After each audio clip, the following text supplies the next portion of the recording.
Good morning dear student. आज हम लोग थर्ड लेसन वैद्युत धारा इलेक्ट्रिक करंट के बारे में जानेंगे। इलेक्ट्रिसिटी क्या है, करंट क्या है, अनुगमन वेग क्या है, अस्थायी धारा और स्थायी धारा क्या है, प्रतिरोध इस चैप्टर में पढ़ना है आपको।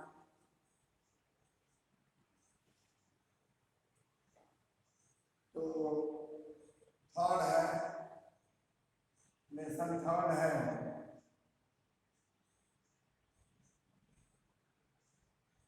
वैद्युत धारा। वैद्युत धारा की परिभाषा लिखेंगे। वैद्युत धारा होती क्या है, विद्युत धारा के बारे में जानना है। इलेक्ट्रिक करंट, इलेक्ट्रिक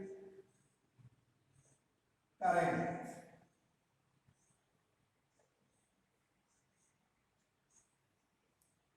वैद्युत धारा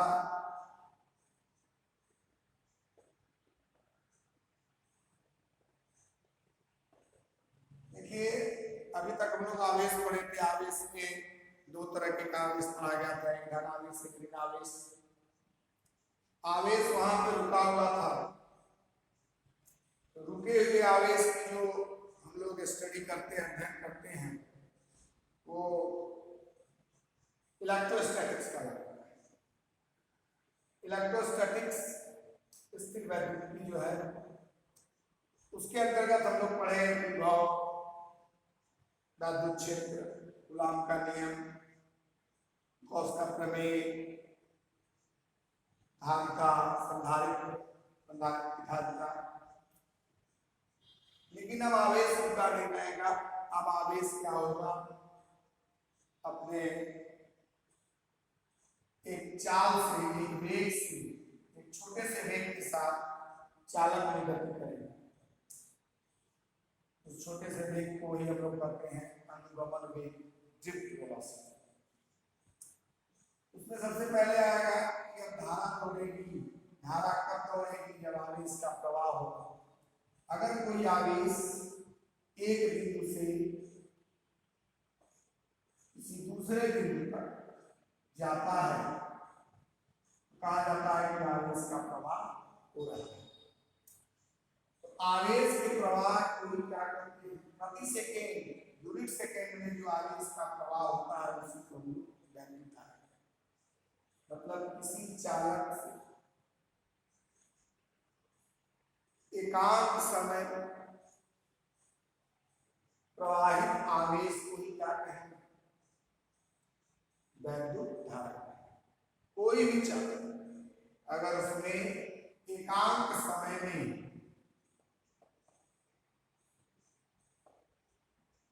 आवेश प्रवाहित हो रहा है, आवेश की मात्रा है, एकांत समय में कितना आवेश की मात्रा प्रवाहित हुई, किसी चालक में एकांत समय में कितनी आवेश की मात्रा प्रवाहित हुई, उसी को कहा जाएगा वैद्युत धारा। वैद्युत धारा को लिखा जाता है I equal to Q upon P। Q क्या है, आवेश की मात्रा है, P क्या है, समय है। तो एक तरह से ये भी कह सकते हैं हम लोग कि आवेश के प्रवाह की दर को क्या कहा जाता है, आवेश के प्रवाह की दर को ही वैद्युत धारा, इलेक्ट्रिक, या एक अदिश राशि। देखिए, इसकी दिशा होती है, दिशा दिखाया जाता है, परिमाण भी होता है, लेकिन इसे सदिश में नहीं रखते, इसको अदिश में रखते हैं। आगे चल के क्लियर करेंगे। क्या कैंसर को, कैंसर, यह एक कैंसर भौतिक राशि, मूल भी है वैद्युत धारा। इसका मात्रक क्या हो जाएगा, एम्पियर लिखते हैं या कूलॉम प्रति सेकेंड। एक सेकेंड में कितनी धारा, कितना आवेश प्रवाहित हो गया, उसी का कैलकुलेशन, उसी का मेजरमेंट क्या करवाता है, वही क्या है, वैद्युत धारा, इलेक्ट्रिक। मतलब आवेश अब एक जगह रुका हुआ नहीं है, अब बात होती है कि चालक में कैसे आवेश प्रवाहित होते हैं। चालक अब देखिए आवेश धारा प्रवाहित करने के लिए अलग अलग मटेरियल में अलग अलग आपको धाराएं चालक के वाहक मिलेंगे, आवेश मिलेंगे। जैसे चालक की बात करते हैं तो चालक में मुक्त इलेक्ट्रॉन, और चालक की बात करें अगर, और चालक में जो वैद्युत धारा का उत्तरदायी है, जिसका रिस्पॉन्सिबिलिटी है, इलेक्ट्रॉन है तथा प्रोटॉन। Electron proton positive. ये होल क्या है? होल बताया जाएगा कि जब इलेक्ट्रॉन अपने एटम में से निकल जाता है तो इसमें इलेक्ट्रॉन बैठा हुआ है। जब इलेक्ट्रॉन इस एटम से निकलेगा तो बचा हुआ जो एटम होगा उसी को कहेंगे वैकेंट स्पेस, खाली स्थान। इलेक्ट्रॉन का जो खाली स्थान हो गया उसी को कहा जाता है proton. Vacant space is called proton. Proton या कर्नल भी कहें, कर्नल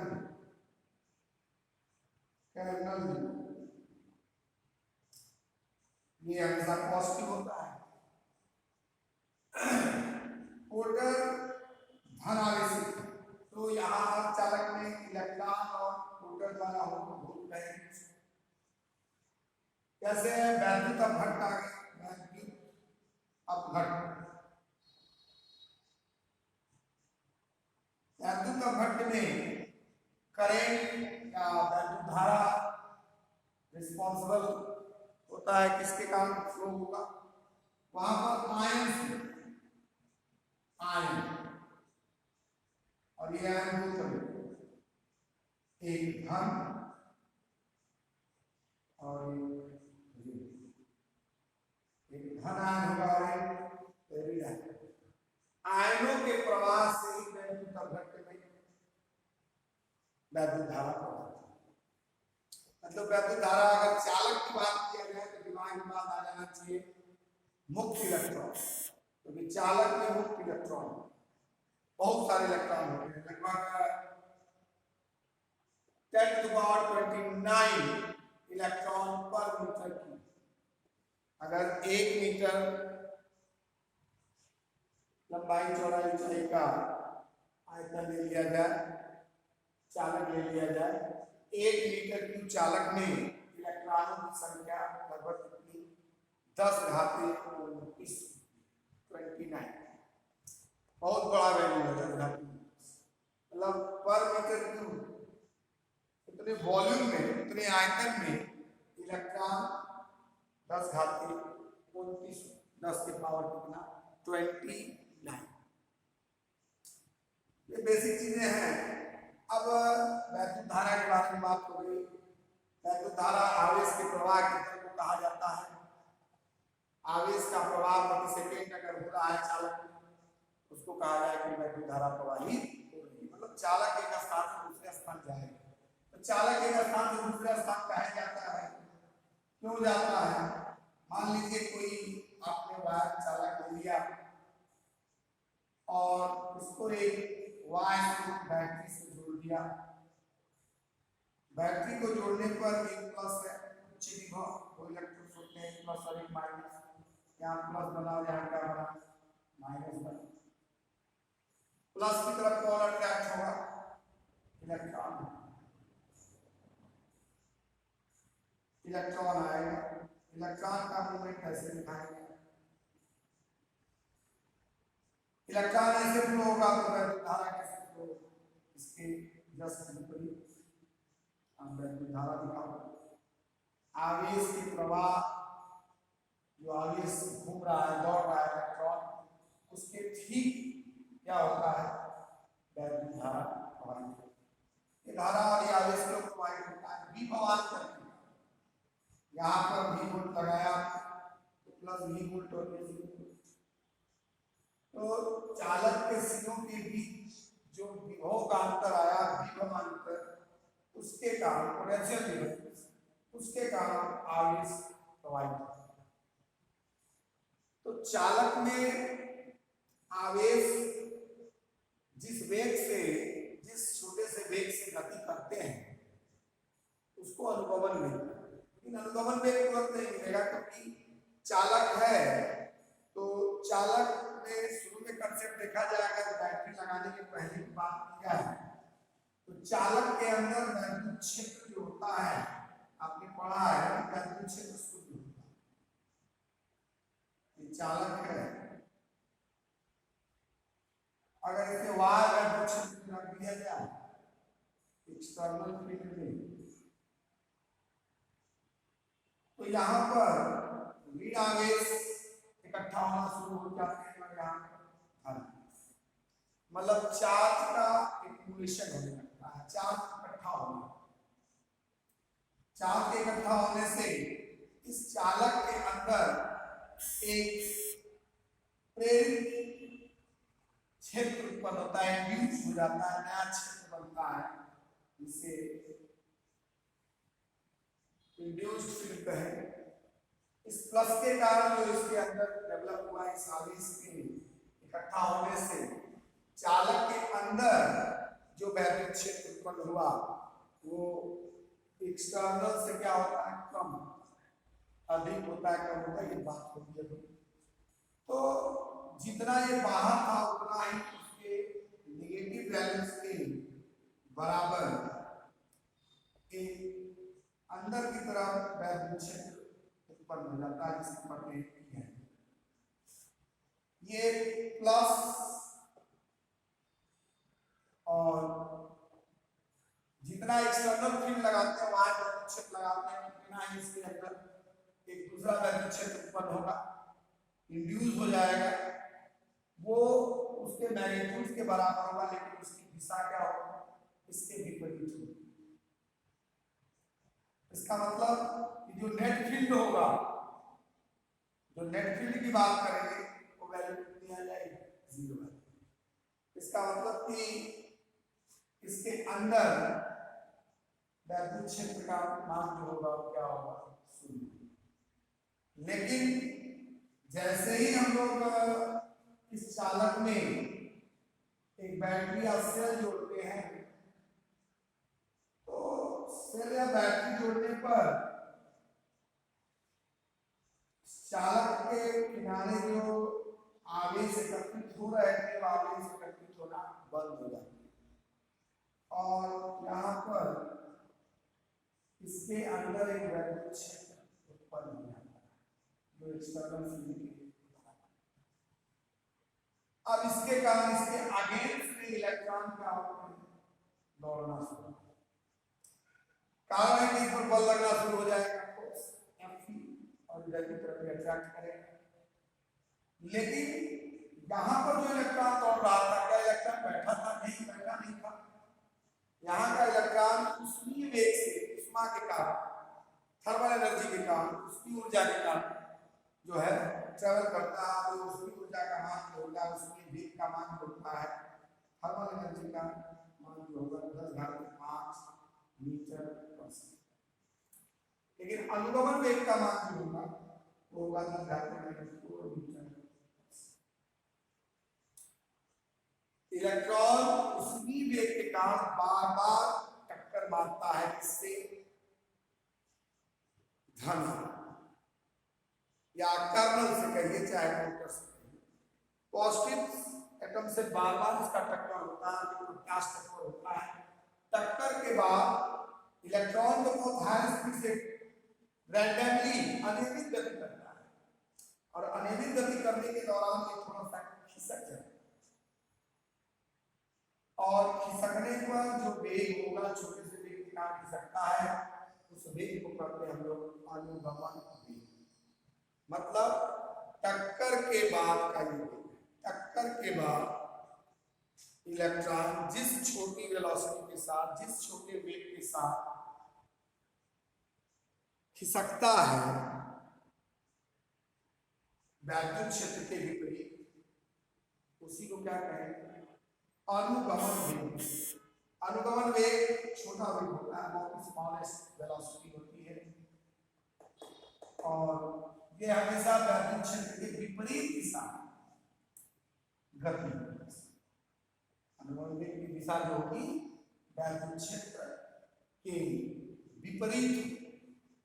मतलब अगर इसको समझा जाए तो यहाँ पर एक चीज आप देख सकते हो, इलेक्ट्रॉन है और इलेक्ट्रॉन इस धन आवेश से टक्कर मारा, फिर ये गया अगले धन आवेश से टक्कर मारा, फिर ये गया धन आवेश से टक्कर मारा, फिर ये गया धन आवेश से टक्कर मारा। हो सकता है ये यहाँ है, बार बार टक्कर जो मार रहा है इलेक्ट्रॉन, यहां से यहां टक्कर मिली, तो दो क्रमागत टक्कर होते हैं, उनको आप देखोगे। क्रमागत टक्कर के बाद समय लगता है, रिलैक्स हो जाता है, उसको हम लोग कहते हैं श्रांति काल। यहाँ पर पहले था, अब यहाँ पर वैद्युत क्षेत्र अगर आप इधर लगाए हैं इलेक्ट्रिक वायर वैद्युत क्षेत्र है, तो इलेक्ट्रॉन जो है थोड़ा सा खिसक जाएगा, जिस वेग से खिसकेगा वही वेग क्या है, 10⁻⁻⁴ मीटर पर सेकंड। मतलब कि इलेक्ट्रॉन टक्कर के बाद, टक्कर तो मारेगा, जो उसका प्रारंभिक वेग होगा वो क्या होगा, किसके कारण होगा, वो थर्मल एनर्जी का होगा, उष्मीय ऊर्जा के कारण होगा, थर्मल वेलोसिटी बोलते हैं। उसका अपना एवरेज निकालेंगे तो 0 रुपए, क्योंकि जहां जाएगा वही वाइब्रेट होता है, कहां से चला वही पहुंचा। लेकिन यहां पर अगर देखा जाए ड्रिफ्ट वेलोसिटी की बात करें तो यदि एवरेज वेलोसिटी है, लेकिन टक्कर के बाद छोटी सी वेलोसिटी है, इसको अनुगमन वेग कहते हैं। तो चालक में इलेक्ट्रॉन जो ट्रैवलिंग ओवरऑल दिखाया जाता है बंचेस के रूप में, गुच्छे के रूप में जो ट्रैवल करते हैं, वही अनुगमन वेग, उसी अनुगमन वेग से वो गति करते हैं। इसमें अनुगमन वेग बहुत इंपॉर्टेंट है, अनुगमन वेग vt, इसकी वैल्यू होती है -p/m टाउ। अनुगमन वेग टाउ क्या है, क्रांति काल है, ई क्या है, वैद्युत क्षेत्र है, ई क्या है, आवेश इलेक्ट्रॉन का, यह क्या है, इलेक्ट्रॉन का द्रव्यमान। तो अनुगमन एक छोटा सा वेग होता है, जो अंतिम वेग है, एवरेज वेग है, जो उष्मीय वेग से इसका मान बहुत कम होता है, 10⁻⁴ मीटर पर सेकेंड, जबकि उष्मीय वेग का होता है 10⁵5 मीटर पर सेकेंड। तो चालकों में जो धारा प्रवाहित होती है वो क्यों होती है, चालकों के सिरों के विभवांतर के कारण होती है, और आवेश के प्रवाह के दर को ही क्या करते हैं, वैद्युत धारा करते हैं। धारा एक अदिश राशि है, इसका मात्रक एम्पियर या कूलम पर सेकेंड होता है। तो ये बेसिक नॉलेज नेक्स्ट वीडियो में और इसको आगे बढ़ाएंगे। आज यहीं तक, ओके, थैंक यू।